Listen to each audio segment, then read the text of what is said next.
Sal Pal Friday here on a beautiful day down the Jersey Shore. Sal Pal, how are you? Oh, I heard it's beautiful there. I heard it's beautiful down in Ocean City. It's always beautiful down in Ocean City. It's a fine day to be down the shore here. But, Sal Pal, before we look at this Eagles game and everything that's happening around there, I got to get you set the scene for what Sunday Night Football was, being in that building, what the atmosphere was like, and just kind of give us a little overview of what people thought was the regular season game of the century. Well, it was a Super Bowl atmosphere. But it was almost more intense because everybody in the building had something at stake. Right? In a Super Bowl, you have a lot of people who come in from out of town, and they'll be there, not necessarily rooting for the teams in the game. But in Foxborough, everybody had an emotional stake in the game. So there was an extreme snap, crackle, pop. Obviously, the game itself didn't live up to it. It was an ugly game there, but Brady well. And did you see a different Brady? Did you see a Brady that the moment did get to him a little bit? I've seen a different Brady for the last 2 years. Getting a divorce from a long-time organization or marriage or any relationship that you have always takes an emotional toll on you. And you got to pick up the pieces and go somewhere else and try to be successful. That's a draining experience, especially at the end of your career. So I've seen a guy that is intensely focused and try to compartmentalize what's important to him and what's not, because he's really trying to close out his career on top and prove to a lot of people that basically he was right all along.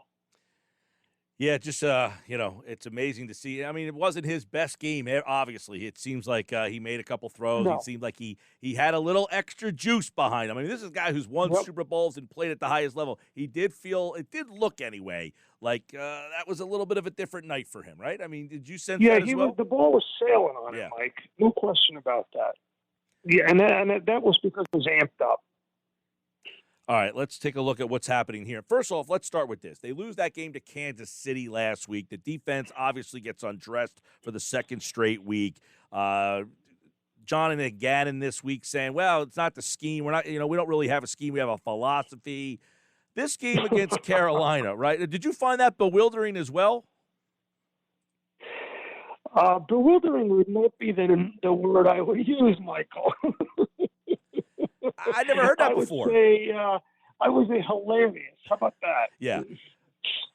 I've never heard this before really so much that we don't have a scheme. We just kind of have a philosophy. Well, the philosophy doesn't seem to be working. But obviously, a lot of people didn't expect them to beat Kansas City, Sal. This game against Carolina, though, is this a game that you view as a winnable road game for this team where they are now? Everybody who's listened to that and listening to this great radio program right now will say, you know what, if I go into the office and my boss says, we don't really have a plan, we have a philosophy. That's not very inspiring words. It's just not. What if General Patton had said to the troops, I don't really have a plan. I have a general philosophy that would follow me into battle. It just doesn't work. No. It just doesn't work. So here's the problem with the defense in a roundabout way. I'm going to try to get as specific as possible about this. So the numbers and the film show the same thing. It's a very vanilla defense. They are living in vanilla city. Yeah. So I sent you those numbers that they are blitzing only 10% of the time. So you see on my Instagram, Sal Pal ESPN, that they have blitzed, Michael, in 4 weeks, in 4 games. The first 4 weeks of the season, they have blitzed 10 times. Yeah, 10, and only a total from the email here, 12% of the time. It's the worst blitz percentage in football. And we talked about last year, Jim Schwartz. Yeah, Jim Schwartz didn't like the blitz. People wanted him gone. Well, now you got someone who blitzes even less. Right, and you're playing zone behind it. So what did you see Jimmy G do? 2 90-yard touchdown drives. Yeah. Dink and dunk down the field.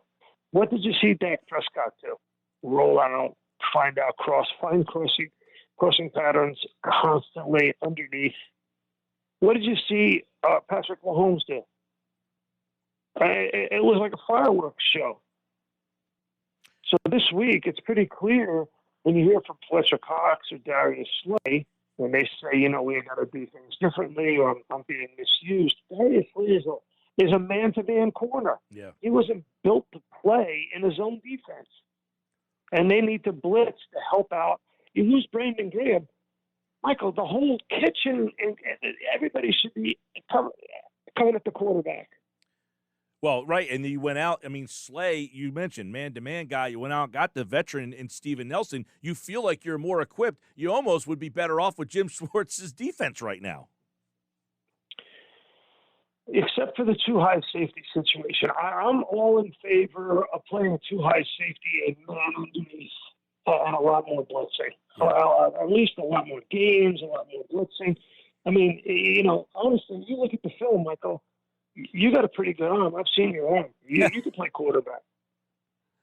I could hit somebody over the middle against these linebackers. I could tell you that much. And I think it's, 35 targets on these linebackers and 30 passes have been completed. So, he's putting a lot on the plate of linebackers, and they just, they don't value the linebacker position, and they're getting run on. They're getting thrown at. I mean, teams are just saying these linebackers aren't good enough. Is that their biggest problem? They have definitely have a personnel issue, and they have a scheme issue. But, when you have a personnel deficiency, you have to play to the strengths of the personnel that you do have that you like. Yeah. And then try to manufacture pressure on the quarterback. What have I been saying to you for 2 years? That the NFL is a blitzing league. Look at the Arizona Cardinals. Still the only undefeated team. They're the number one blitzing team. The Bucks won the championship last year by blitzing off the bus. They look at the Baltimore Ravens. Why are they still alive despite the fact that their quarterback really can't get them out of trouble throwing the football? It's because Wink Martindale is the number one blitzing defensive coordinator on third down. Yeah, the teams that don't blitz is Atlanta, Chicago, Houston, Pittsburgh, Philadelphia, Vegas. I mean, other than Vegas, all those teams are just not good teams right now. The teams at the top, Tampa Bay, Arizona, Denver's defense is good, Baltimore, Kansas City, although Kansas City's defense isn't all that good. They are, and it's not that you have to do it all the time. You mentioned it, Vanilla City, they're just not doing it all, and it feels like teams are just absolutely – it feels like Gannon's a little in over his head. I feel like Sirianni has had some bad games, but Gannon feels like this is what he wants to be and doesn't have the personnel for it. We said at the beginning of the year that this is a very inexperienced staff. You have a head coach, defensive coordinator, and offensive coordinator who are calling plays for the first time. A. B. They're very young. They have the youngest coaching staff. So we were willing to indulge them growing pains. But you got to grow. Yeah. The whole idea of growing pains is you grow into the job. And there's only 17 games. It's not a 162-game season.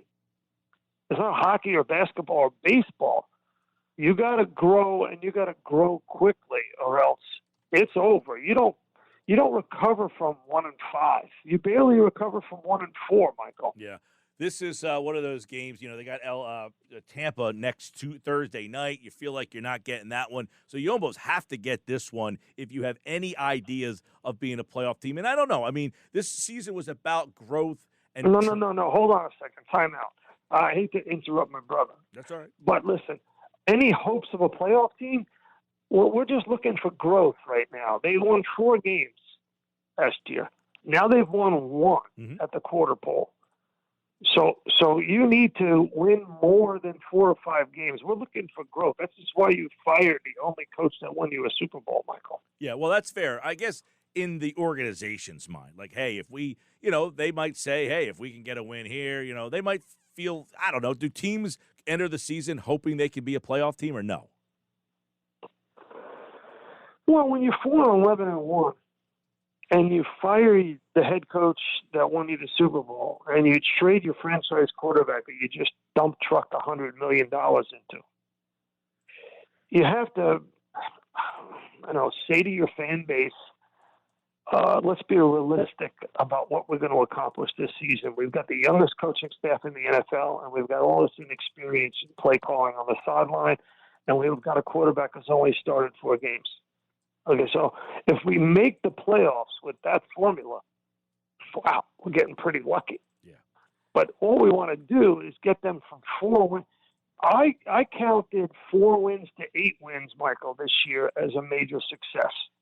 That's what I counted. Definitely, yeah. And, this division, I don't want to say it's not as bad because the other teams aren't very good, but Dallas is significantly better. The NFC is kind of all jumbled up right now. I want to, look at a couple things with the quarter poll you mentioned. Are they judging Jalen Hurts like in 4-game segments like that? Well, I think you got to judge Jalen Hurts on 2 things right now. Is he taking care of the football? And the answer to that is, overall, yes. I would say the answer is yes. Yes. And 2, is he moving the team down the field? Is he making third down throws? Is he getting the team out of trouble on third down? And I thought last week the answer to that was yes. I think he's getting better. He's getting more accurate. I think, as Greg Cosell mentioned on the Instagram post that we just put from the matchup show that we taped this morning, I think Greg is right on. I think you look at the film and you see Jalen Hurts looking at the rush, pulling his eyes down, and evacuating the pocket or evacuating the play a little too early. All right, so to this That's week, going to come, Michael. That's going to come. Yeah, He's going to make those improvements. I think you're right. I mean, I think that is a good way to kind of look at it. And is he making those adjustments? The thing that you brought up, he hasn't turned the ball over. That's what really – so because my point is this, they've scored 30 points twice this year. They didn't do that once last year. This offense seems like it's growing with a lot of young players. And all the injuries on the offensive line, the offense is not stuttering because of those injuries, and it's not being held back by the quarterback like you've mentioned many times. If they just had average quarterback play last year, they'd be better. Well, they're getting that right now, and they're scoring. Michael, you've been around a long time. You know the game inside and out. But here's a truth I'm going to give you that's not going to shock you. You score 30 points in a game, you should win. Yeah. Oh, definitely. They got big problems on defense. They got big problems. Big. All right, give me a couple thoughts on this Eagles-Carolina matchup. What are you looking at for Sunday? Well, I just saw that Matty Rule listed McCaffrey doubtful. As doubtful. Yes. So it's unlikely that he's going to play in the game. So that's a big win for the Eagles because it's a much different offense. I think now you can focus on DJ Moore. He'll be the high-volume target in the offense. Obviously, people are not paying attention to Sam Donald as a runner. He's got 5 rushing touchdowns, which leads the National Football League. To that, for sure. And they got to pay attention to DJ Moore. So let's just focus on what they have to do defensively. If they don't start blitzing this week, we'll know that they're not making any progress.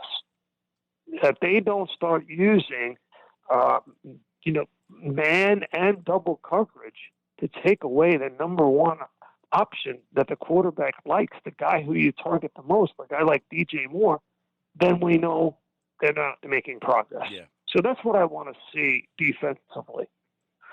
And offensively, I think Jalen Hurts continues to grow. I think you see him using Dallas Goedert more. That's growth. You see him using Zach Ertz last week. That's growth. Yes. You see Devontae Smith growing right before our eyes. He's obviously a tremendously good route runner. He catches everything within his radius. He's getting open. And Jalen Hurts is not afraid to throw him the ball. He still has the most targets on the team. So those are good things that are happening offensively. Mailata will play right tackle this week, so he's back, and that will help for sure.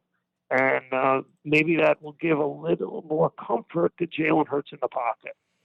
Yes, as you just mentioned, Mailata is back. Sirianni said that today. Johnson is out, so it'll probably be Dillard at left tackle. Oh, it will be Dillard at left tackle, and Mailata.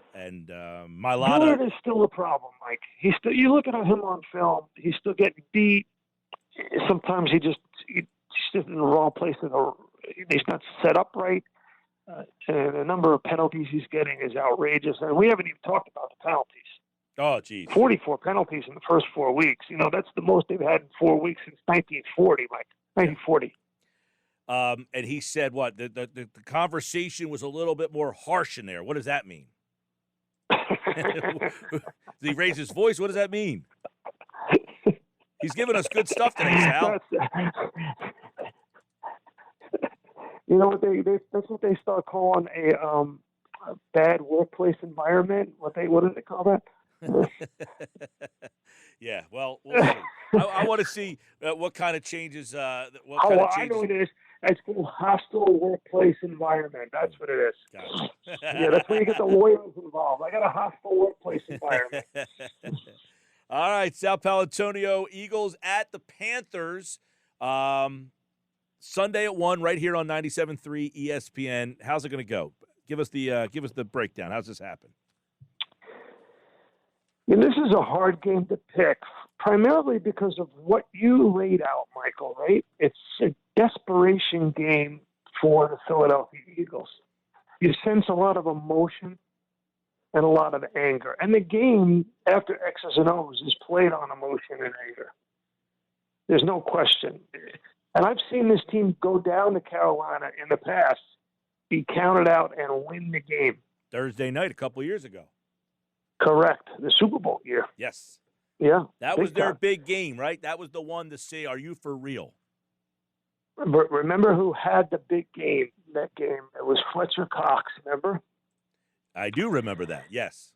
Yeah, Fletcher Cox had a big game. So this is a game where Fletcher Cox said he had a little come-to-Jesus moment with his own self this week and said, I got to play better. It's on me. So maybe we'll have deja vu all over again. And I'm gonna go with the Eagles in an upset, 27-24. 27-24, Sal Pal Friday here. That game, by the way, was 28-23 a couple of years ago down there. How about that? I did Thursday. not remember that. Yes. Okay. That's what I'm here for. I'm here to give those numbers out. And Fletcher Cox in that game, a sack. You know what, Michael, here's what I'm going to do. I'm going to change my prediction to 28-23. 28-23 is the official pick now for Sal Pal Friday. Johnny G, the Burger Realty team. Johnny G's a good dude, man. He texted in the other day. I'm always appreciative of the relationship here. And, of course, a Sal Pal Friday. I'm still a little envious that you got to go to Foxborough. See, if you were there talking to Brady and Belichick, you could be sure that I would have been filming that, right? I would have been there filming that thing. That's one of the most beautiful moments in our relationship. And thanks to Johnny G and the Griner team at Burger Realty in Ocean City for supporting us on this great program. All right, Sal, where are you at this weekend? I'm figuring out what my assignment is going to be right now, Mike. All right. Well, we will be looking for that at Sal Pal ESPN on Instagram to find out where he'll be. All right, Sal, take care, buddy. Thank you, Michael.